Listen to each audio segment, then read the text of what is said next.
Today we have private chef LaVecchia. Welcome, how are you? Thank you for having me back. I'm good. How are you? Good. My events that I have here at the studio are so successful, partly because you always do the food for Oh, us. thank you. I mean, last week the spread was incredible. What were some of the things that you were serving?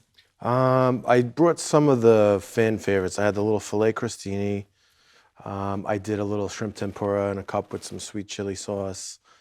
I did some vegetarian ones. I did some vegan stuff. Had a little couscous going on. You had a Yeah, lot of different yeah, with flavors like and textures. cranberry, like seasonal stuff. So I did like a cranberry apple walnut vinaigrette with it. I think there was some butternut squash stuff. So I'm all about the fresh seasonal, peak season ingredients. I also like how you make your own like sauces, or like you reduce things down to make your own balsamic vinaigrette or something like that. Like, is that one of the Yeah, things that like you're known just for? having Like, different levels of flavor to things. It's not okay, just, things have to taste good and look good, but it's also the little, they might be multiple components in a dish that all kind of blend together, and it's like a umami, and so it's. yesterday I had my own personal chef moment. Matthew came home from college for his 18th birthday, and he gave me a very specific thing what he wanted. Two proteins, Mom. I want mac and cheese. I want this. I want that. I want the toasted ravioli. Blah blah blah. I had to wake up at 10 in the morning to prepare to have dinner ready by 5. I forgot how much effort has to go into something when you aren't just like, grilling a burger really quick, when Yeah, you're actually creating an experience. yeah. So you put a lot of care into the menus that you're doing, It's the the attention to shopping. detail, yeah. Okay. What made you decide to go into this particular line of work? So, as far as being a chef, I actually never thought about being a chef. It was one of those things that just happened. But I grew up and I would help my mom cook and my grandmother cook. And then over the years, it was just something fun to do that, I saw how food brought family together and how it brought people together. And then, long story short, fast forward now to, I went to culinary school in 2004 and then graduated and pretty much did everything from on-site catering, off-site catering, a la carte, corporate. I've worked with Michelin star chefs, and I worked in country clubs. And then around 2017, that's when I took it was always an idea, and there was a lot going on, and I was looking to get back into doing something, and not just getting comfortable and doing the same thing all. So I said, if I'm going to do this, I want to do it my way, and I want to really brand it as something unique and special.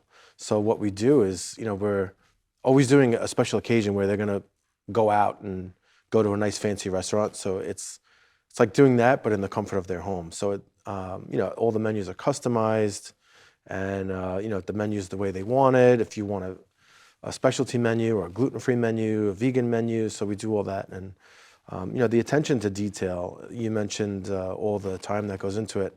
Yes. Even for an event, most times people see the 4-hour or the 5-hour party. Guests come and they're there for 4 or 5 hours. But for me, it could be an 18-hour day, depending on how far it is, or because we do everything like fresh on site. Yeah, you're I do the mincing the shopping, vegetables, you're doing yeah, all of everything, that. and people taste the difference. They taste the I quality, do. they taste the difference, and it's not just like cooked the day before and then brought there and reheated.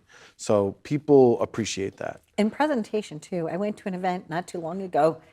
Chris, I kid you not. It was the strangest thing I've ever seen. They didn't like plate it up. They just like stuck it in like some plastic thing that wasn't the right shape for the food.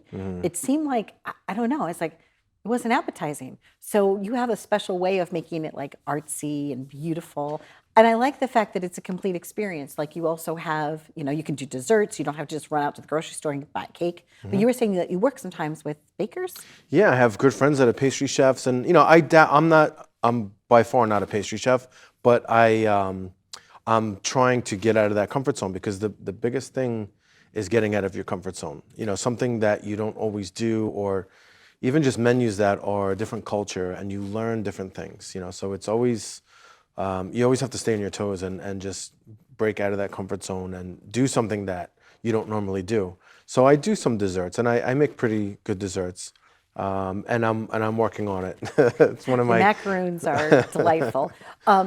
What do you feel that people could learn? Like so once you go in, are you willing to like teach like that home Yeah, cook so that's sometimes there a little bit? people, you guests walk into someone's house, and then all of a sudden they see a chef in the kitchen, and it's exciting. So people ask a lot of questions, and they see what we're doing.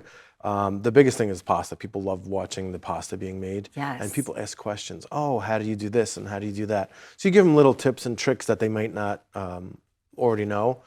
So that's always fun, and it's interactive. And then sometimes people want to do a dinner where they can kind of help prep, and then Okay. they'll sit and enjoy everything afterwards. So Do you salt your water for your pasta? for pasta, yes, Yes. I don't put the salt in the pasta. You salt the water, You salt the water. So first of all, what you do is and no oil. Don't put oil in the water. yeah, why is Stop that? doing Because they that. thought that people were trying to make it like not stick? Yeah, Okay. but just don't do it. No, put the oil in the sauce. No, I don't even No? put oil in sauce, don't? but What are you you could putting in? salt the water. You don't have to give us your secret recipe. I'm just joking. I digress. Okay, but the other thing talking about teaching is that you belong also with the ACF. Yes, the American Culinary Federation. Yeah, so it's a nationwide organization, and there's different chapters. So I'm part of the Long Island chapter, and I'm actually on the board of directors as well. We're a nonprofit, so we do a lot of we have member meetings, and it's like a fraternity for chefs. So we help each other out. If people are looking for job placement, we're big with students. So we're always trying to get students involved. Because that's the future of our industry. So, Yes. Kids that are younger that want to be a chef or are interested in it, they're doing, sometimes you have like a high school program and they want to get into culinary, so we'll kind of give them that nudge, and we do a lot of scholarships as well. So it's a lot of fun, working with people that want to do it, because you give them like a taste of the industry, and you help them out, which is good. And I believe that, there is a lot of talent. It is like being an artist. You could give them the tools, but then that person needs to bring forth like their internal ideas. Yeah. Right? Before we wrap up, what's one of the most creative executions, I guess, or things that you've developed that you're really proud of? Like, that's got my signature on it. That is a Chris LaVecchia original.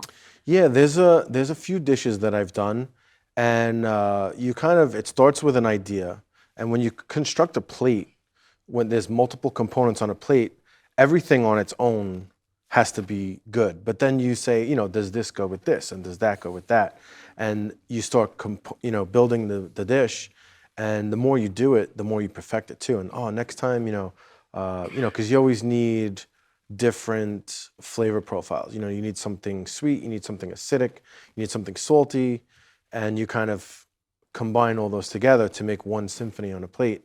So that's the most fun, is getting creative like that, and then you experiment. I needed a workaround yesterday. I usually put a little soy sauce in my green beans, but I didn't have it, but I had coconut amino. But then I had to like balance it, because then it was too coconutty. It was too. So then I took a little bit of A1. I was like, wow, these are like steakhouse green beans. Like, so I'm that kind of a chef. I'm that kind of chef that can like just kind of like make something up, and then you hope for the best. I also needed to use my cheese grater to grind up some garlic, because I couldn't find my garlic press. Okay, yeah. So sometimes you just have to use what you got. And that's the most fun with cooking, is you can get creative. You can say a little bit of this and a little bit of that, and you can adjust it until it goes. Where baking and pastry is more like a science, where it has to be measured, in ounces or grams. So if it's too much of this, it's going to come out one way. Where cooking is just like, what, I like wine, let's put that in, and you have to know your balance. Like you said, it was too coconutty, so I have to counteract that with something different. And the And there's coconut different kinds of has sugars, that flavor, right? and it has like the fat in it. So maybe you add like an acidic to cut through certain things. So I think you would have that's the been most proud of fun me. with. Put a little pignoli nuts in it. It was pretty good. I did it in sliced almonds. I did a good job. Nice. So maybe Okay. you can come over for dinner at my house Yeah, sometimes. we'll make it again. We'll cook together. Yeah. So we would love to hear from you, our audience. We'd love to hear about your successes in the kitchen or your failures, and you could write to us on any of our social media. Thanks for watching.